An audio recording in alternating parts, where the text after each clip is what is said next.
Ассаляму алейкум достар, менің каналыма қош келдіңіздер. Бүгін сіздермен шабдалы қосылған сүзбелі пирогтың жасалу жолымен бөлісетін боламын. Менімен бірге болыңыздар. Алдымен ыдысқа сүзбені саламыз, кейін оның үстіне секерт салып, екеуін араластырамыз. Сүзбенің орнына кез келген пайыздағы дүкендегі немесе қолдың сүзбесінде пайдалана беруге болады. Екеуін араластырып болғаннан кейін үстіне 2 жұмыртқаны салып, қайтадан араластырып аламыз. Осы жерде қолмен венчикпен араластырсаңыздар да болады, не болмаса блендердің көмегімен біркелкі масса жасап алсаңыздар да болады. Кейін үстіне ерітілген сары майымызды қосып, барлығын жақсылап араластырамыз. Осы сұйық массаның барлығын араластырып болғаннан кейін енді үстіне ұн және де қопсытқышты салып, тағы да бір араластырып аламыз.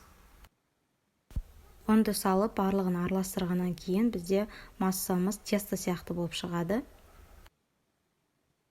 Дайын болған массамызды формаға салып, бетіне шабдалыны саламыз. Не болмаса сіз орнына кез келген басқа бір жеміс-жидекті пайдалансаңыздар да болады.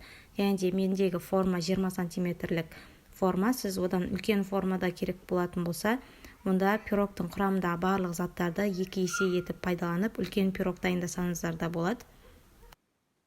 Пирогты формаға салып, шабдалымен безендіріп болғаннан кейін, оны 180 градуста қызып тұрған пеште 35-40 минуттай пісіріп аламыз.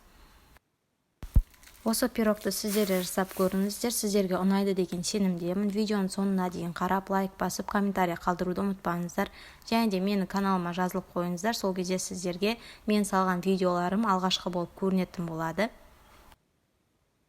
Пирогымыз дайын болды. Оның бетін мен сахарная пудра сеуіп безендірдім. Сіздер не болмаса шоколадпен безендірсеңіздер де болады. Өз қалауларыңызға қарай безендіресіздер. Бұл пирогты шайға сіздер де жасап көріңіздер. Құрамы өте қолжетімді. Сіздерге ұнайды деген сенімдемін.